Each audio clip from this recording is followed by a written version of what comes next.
Hey, this is sixteel.com and this is the famous sago worms of Muka. One of them just bit me, see? That's why you shouldn't eat it before you pluck off the head, or the head will bite you.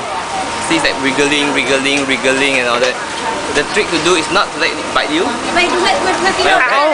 And insert into mouth, enjoy. Famous sago worms from Muka, best eaten raw. sixteel.com, leading the wild into the ways of the man. I follow.